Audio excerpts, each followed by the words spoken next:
Welcome to this lecture series on environment and ecology presented by Mentors for IAS in association with Bangalore IAS Academy and Namak APSC. So in this particular video, we'll actually be discussing about water pollution. So we'll take up the different types of water pollution, then we'll discuss about the different categories of water pollution, the different types of contaminants which result in water pollution. We'll also be discussing about the major sources of water pollution, the effects of water pollution, and some of the measurements in order to determine the level of water pollution. And finally, we'll also be discussing just a brief introduction to the legislation, which is to monitor and prevent or at least reduce water pollution in India, that is Water Act 1974. So, water pollution is nothing but the contamination of water bodies such as lakes, rivers, oceans, or groundwater, usually as a result of human activities where contaminants are added to water bodies, making them unfit for consumption and use. The best example is that of release of wastewater into water bodies and the use of such water for drinking, bathing, and irrigation, which leads to diseases. According to a report by the Child Health and Nutrition Research Initiative, 580, that is 580 people die every day of water pollution related illness in India. So with only less than 1% of fresh water which is more or less accessible to humans, water pollution actually poses a serious challenge not just in India but across the world. So here you can see in this particular image as to how human activities we are actually polluting water bodies over here. Next, we'll take up the different types of water pollution. Now, broadly, water pollution can be classified into surface water pollution and groundwater pollution. Surface water pollution can be further classified into nutrient pollution and marine pollution. So we'll discuss them one by one over here. The first is surface water pollution. Now, obviously, I'm pretty sure everybody knows that water makes up or covers around 70% of the Earth's surface. So this is nothing but your surface water which fills your oceans, lakes and rivers. The contamination of such water bodies is known as surface water pollution. So under this we have nutrient pollution and marine pollution. Nutrient pollution is a form of water pollution due to excessive addition of nutrients into the water body. So it is a primary cause of eutrophication in which excess nutrients, usually nitrogen and phosphorus, stimulate algal growth. Now, what is eutrophication? What are the causes? What happens when excess nutrients are added into the water body? All this has already been discussed in one of the previous videos where we dealt with eutrophication in DELT. So this nutrient pollution primarily deals with eutrophication due to the excessive addition of nutrients into the water bodies. The second type of surface water pollution is marine pollution. Marine pollution is the contamination of oceans due to the addition of chemicals, industrial and agricultural waste or other particles. See, 80% of the marine pollution has its origin on land, meaning most of the pollution which ends up in the ocean or your seas has its origin on land. They usually end up in the oceans or the seas. Say for example sewage water. The sewage water may be dumped into a stream, the stream enters a river, the river finally discharges all its water into a ocean. So all that waste that we are dumping into water bodies, running streams, eventually end up in oceans or seas. Therefore, 80% of the pollution, marine pollution, has its origin on land. For example, in this picture over here, you can actually see a tire which is actually submerged in a water in your sea or a ocean. Apart from that, air pollution is also a cause, along with the pollution which is ending up from land. So air pollution can also result in that, and you may also have certain activities like, you know, underwater mining, extraction of oil or shipping, which will also cause marine pollution. But the primary agent or the primary source is nothing but land when it comes to marine pollution. Next, we'll take up groundwater pollution. Now, groundwater pollution occurs when pollutants released on the ground make their way into underground water or aquifers. Since underground water is also a source for many water bodies, it also results in surface water pollution. Similarly, surface water can seep through soil and contaminate groundwater. So what I'm trying to say is that groundwater pollution can result in surface water pollution. Similarly, surface water pollution can result in groundwater pollution over here. So in this image we can see that we have a very big problem in India where we have pit latrines. If the pit latrines are very close to an aquifer or a water source, now all these contaminants can actually result in polluting the water source, which we end up consuming over here. So this is actually a very good example as to how underground water or aquifers are very easily polluted due to human activities.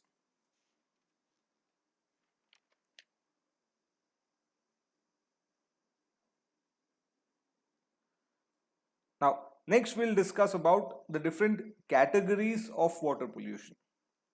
Now, the sources of water pollution are generally grouped into two categories based on its origin.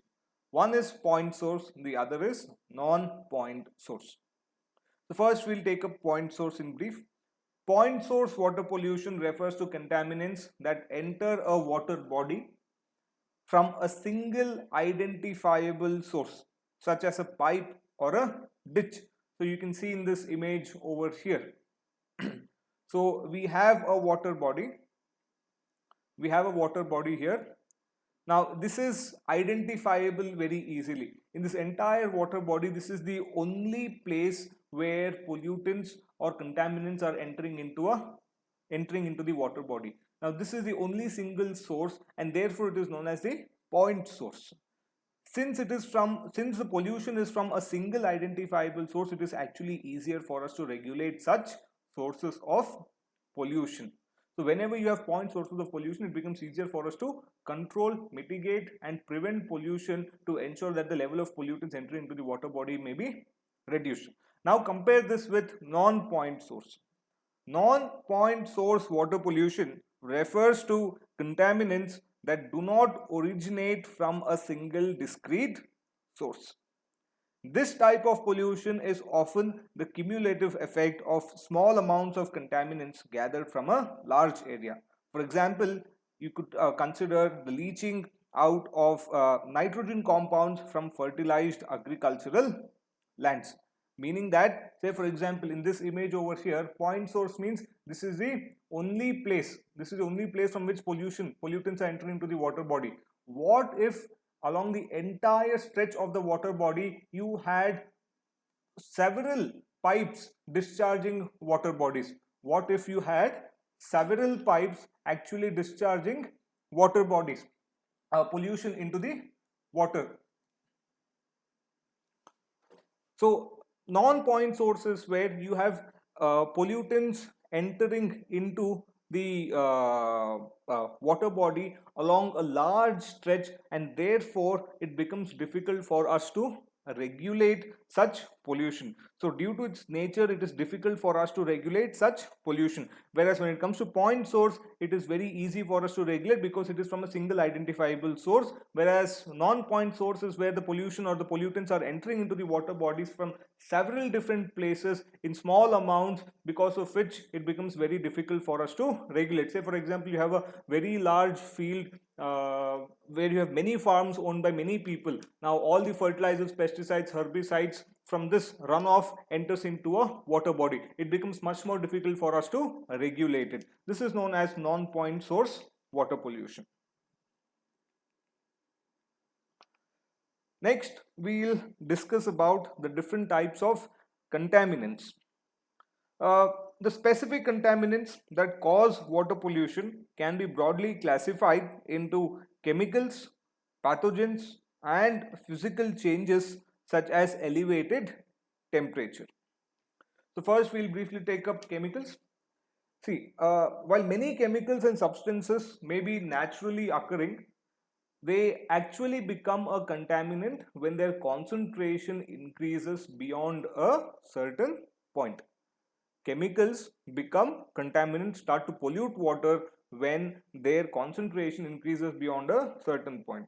These contaminants may be organic, such as pharmaceutical substances, food processing waste, petroleum and oil, volatile organic compounds, chloroform. It can also be inorganic in nature, such as chemical waste, heavy metals, sedimentation, fertilizers, etc. and etc. So the chemicals can be both organic and inorganic. Apart from these, we may also include macroscopic and microscopic pollutants which float and form marine debris such as trash, microplastic, and shipwrecks also as contaminants which pollute water bodies. Second, pathogens. Now, disease causing microorganisms are referred to as pathogens. I'm sure everybody knows this. Now, high concentration of pathogens in water will result in waterborne diseases. Common example is that of coliform bacteria. See, water will obviously have some microorganisms, but it is only when the concentration of these microorganisms which are harmful to humans or animals or other organisms increases beyond a certain level do we call it that what this water is polluted. High levels, because high levels of pathogens result from on-site sanitation systems or inadequately treated sewage discharges, because of which it is very important that we treat water before it is discharged or let out into freshwater ecosystems. Finally, we'll discuss about physical changes. The most common example of physical changes is nothing but thermal pollution, which is caused by the rise or fall in the temperature of a water body, which is caused by the rise or fall in the temperature of a water body. Contaminants may also change the pH level of water, making it acidic, or some other substances may make water turbid, that is cloudy, which will block off sunlight. If sunlight is blocked off, obviously photosynthetic activity will reduce. The level of oxygen and carbon dioxide in the water body will also start to change. Some other substances like organic matter may also deplete the level of dissolved oxygen. Therefore, physical changes can also affect the quality of water depending upon the temperature or depending upon the pH level, which are the best two examples for water pollution, for considering or determining water pollution.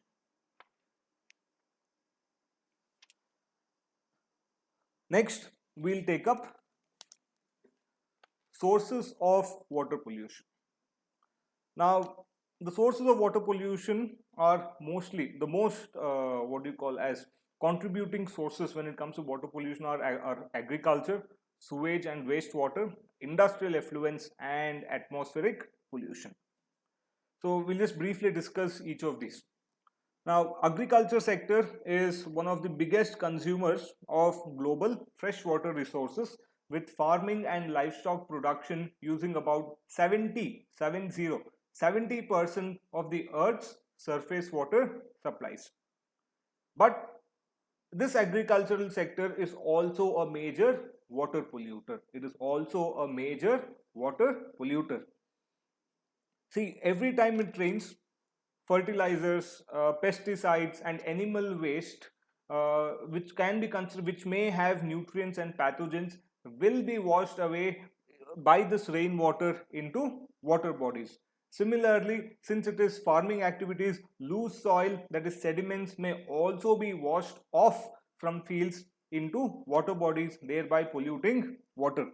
Therefore, in order to prevent water pollution due to agricultural activities, it is actually important for us to educate farmers to implement nutrient management plans, integrated pest management, and measures to prevent erosion. So agriculture is one of the major sources of water pollution in the world. Second is the discharge of sewage and wastewater.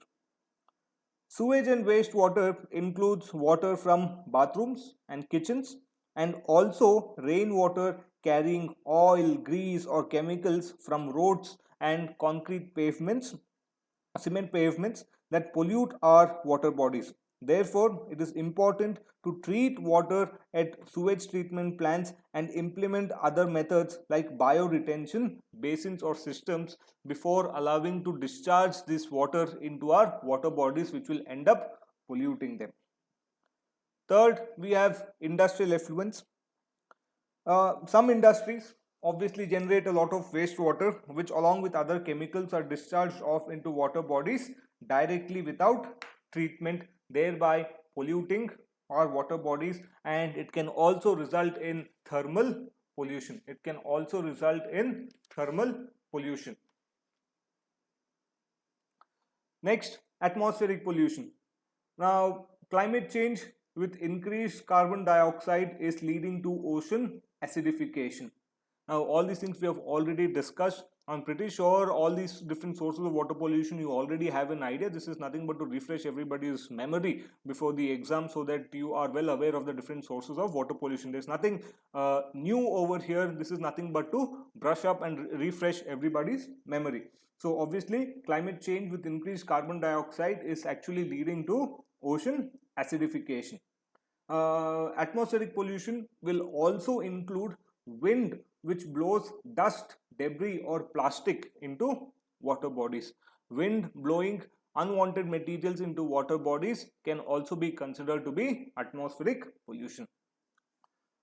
Finally, I'll also just discuss briefly about oil spills. Now, oil spills from tankers at sea or leaks from underground storage tanks on land are very difficult to control as oil spreads and affects a large area. As oil is lighter than water, it spreads along the surface, affecting marine organisms and also reducing the oxygen level in water. So you can see in these two images as to how oil spills are actually affecting water bodies.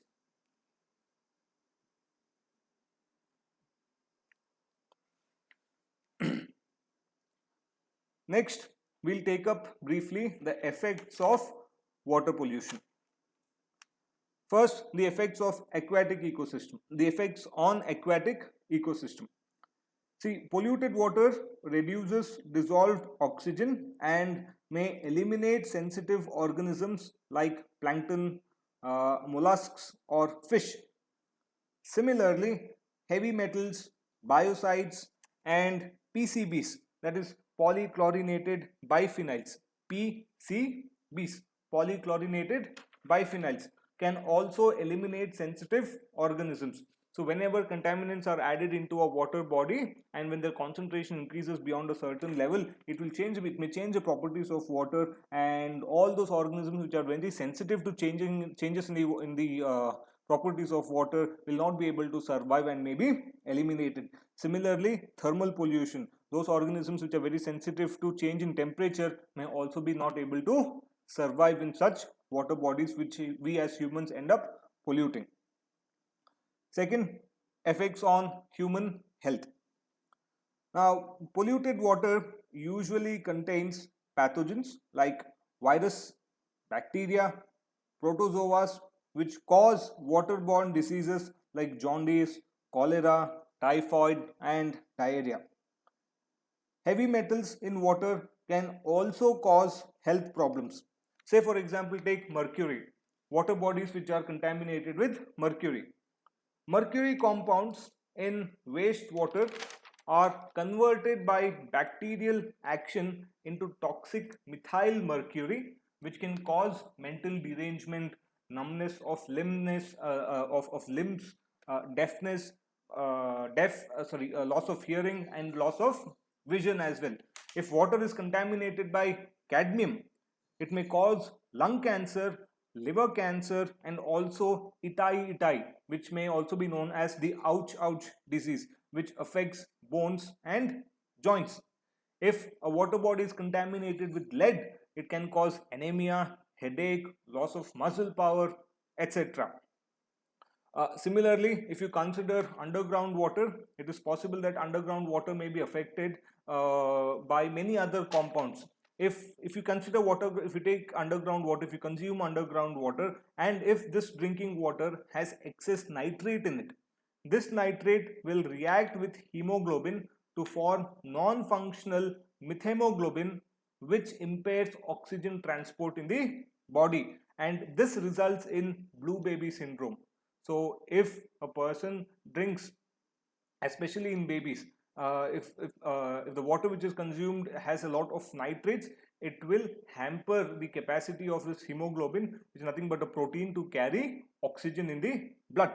Similarly, another big problem is that of the presence of high concentration of fluoride, which is also there in Bangalore, because most of us consume underground water. So excess fluoride in drinking water causes neuromuscular disorders, teeth deformity, and hardening of bones, that is skeletal fluorosis.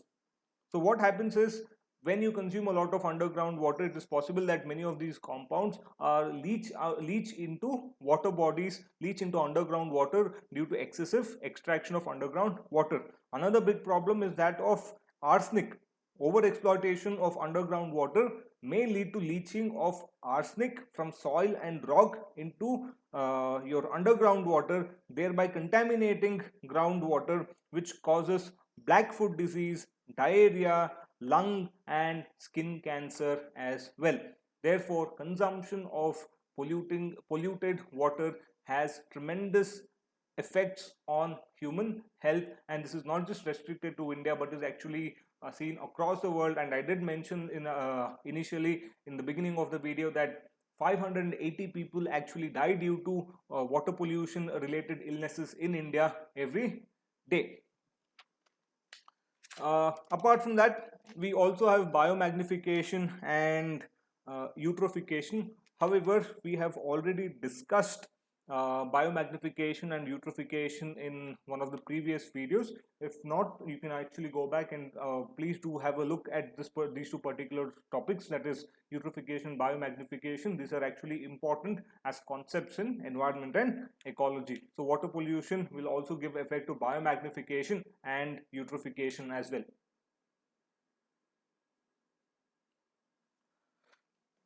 Next, we'll discuss about the measurement of water pollution. So if a water body is polluted, how do we determine the level of pollution? So how do we measure water pollution in a water body?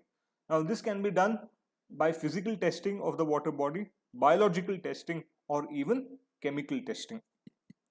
So first, a brief introduction to physical testing. Now this is very simple. Physical testing involves testing of water body for temperature, concentrations of certain components, like such as solid particles which are present in the water, or even the turbidity of water. So I'm pretty sure you know that the temperature changes results in thermal pollution. Turbidity will cut down the penetration of sunlight into water bodies, and a lot of presence of solid concentrations of other particles might also affect organisms living in such water bodies. So physical testing is nothing but checking for temperature, solid concentrations, and turbidity of the water body. Then we can go for biological testing. Biological testing involves the use of plant, animal, or microbial indicators to monitor the health of an aquatic ecosystem. So the function of the population or the status of certain species can also reveal the level of degradation of an ecosystem. For example, you have few tolerant species like tubifex. There's something known as a tubifex. Now tubifex is nothing but an annelid worm. Now these worms are actually tolerant species of worms, and you may also have some other insect larvae which may survive in highly polluted water with low dissolved oxygen content. Such species are recognized as indicator species for polluted water. So if you don't have other organisms, but if you have these worms, it is actually an indication that a water body is polluted. So we can call them as indicator species to determine water pollution. So these are this refers to biological testing for water pollution. Next we have chemical testing. Chemical testing involves testing of water for organic and inorganic compounds, pH level of water, the presence of heavy metals, nutrients, etc. In water bodies. So whenever you have contaminants at very high concentration, certain chemicals at very high concentration in water bodies, this actually results in water pollution. So we can actually check for the presence of certain contaminants. Apart from this, under chemical testing, we have something known as biological oxygen demand and also chemical oxygen demand. Now, I want you to understand biological oxygen demand and chemical oxygen demand. Now, this is a part of your chemical testing to determine the level of water pollution. See, I'm pretty sure everybody knows what is dissolved oxygen. See, dissolved oxygen in water is important for the survival of aquatic organisms, obviously. So a number of factors like surface turbulence, photosynthetic activity, oxygen consumption by organisms, and decomposition of organic matter determines the amount of dissolved oxygen present in water. Now, the presence of organic and inorganic wastes in water decreases the dissolved oxygen level in water. So, higher amounts of waste increases the rates of decomposition as well as oxygen consumption, thereby decreasing dissolved oxygen content. The demand for oxygen is directly the demand for oxygen is directly related to increasing input of organic wastes and is referred to as biological oxygen demand of water. Therefore, water pollution by organic waste is measured in terms of biological oxygen demand. Biological oxygen demand is nothing but the amount of dissolved oxygen needed by bacteria to decompose organic wastes present in water. So I hope you understood what is biological oxygen demand. Its unit of measure is nothing but milligrams per liter. The unit of measure when it comes to biological oxygen demand is nothing but milligrams of oxygen per liter of water. See, if this is not clear, I only want you to remember this. More the organic matter, higher will be the biological oxygen demand. And as a result, more will be the pollution in the water body. So please remember, higher the biological oxygen demand, more will be the level of pollution in water. If you remember this, it is more than enough. So higher value of biological BOD indicates low dissolved oxygen content of water. If you take any water body, if you have 8 milligrams of liter, 8 milligrams per liter of dissolved oxygen, then it is considered as contaminated water. If you have 8 milligrams per liter of dissolved oxygen, it is considered to be contaminated water.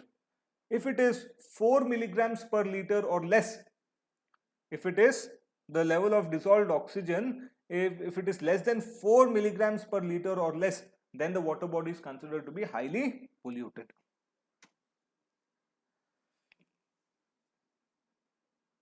Well, I hope you understood what is BOD and what is COD, biological oxygen demand.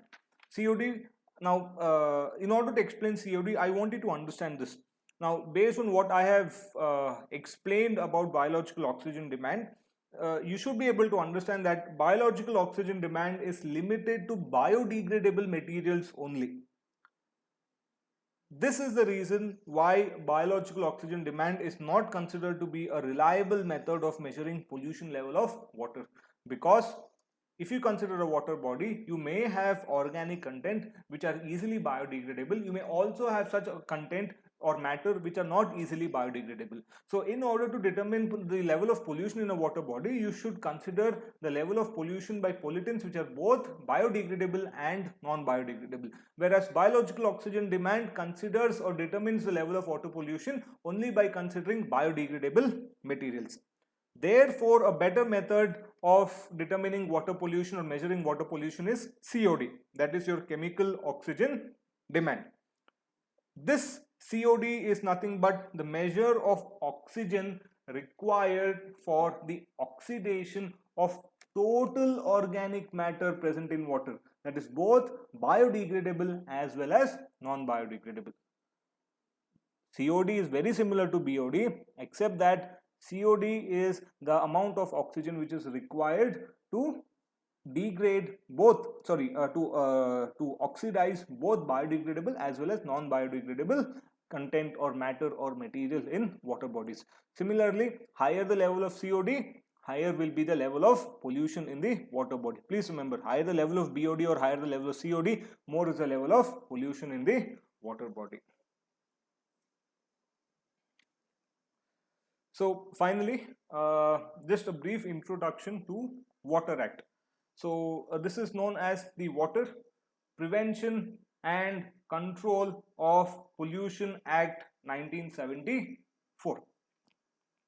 Now, the main objective of Water Act is to provide for the prevention, control and abatement of water pollution and the maintenance or restoration of the wholesomeness of water.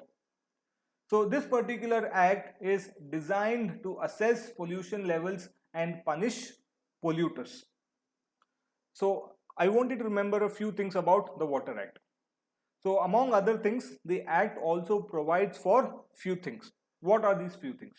The act provides for, these are the important things about the act. So the act provides for the constitution of the central and state boards for preventing water pollution.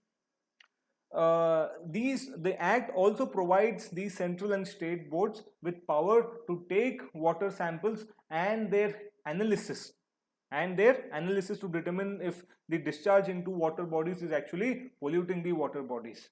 It also monitors the discharge of sewage and effluents, industrial effluents into water bodies. It penalizes those who violate the provisions of the act. The act also provides for publicizing, for the publication of names of the offenders. And I want you to remember this, the act also gives power to the central and the state boards to investigate into pollution of water bodies by not only private companies but also by government departments. Not only by private companies but also by government departments. Investigate into pollution. Apart from that, they may also have laboratories to analyze and for the testing of water which has been collected from water bodies to determine if they are polluted. Okay.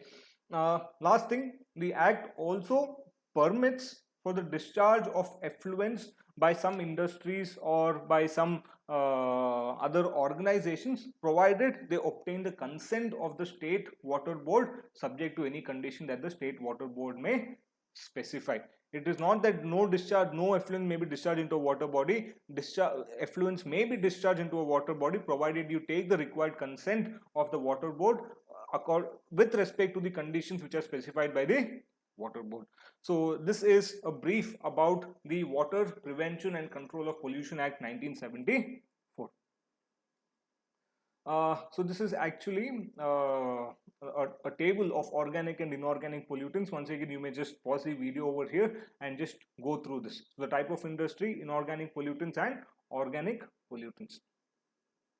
So thank you very much for watching this video. I hope you've had some understanding about water pollution. I'm pretty sure you already knew more about water pollution. This was nothing but to brush up the different concepts related to water pollution as quickly as possible. So if you do have any questions, please do write to us in the comment section. Please do follow us for more such videos. Thank you.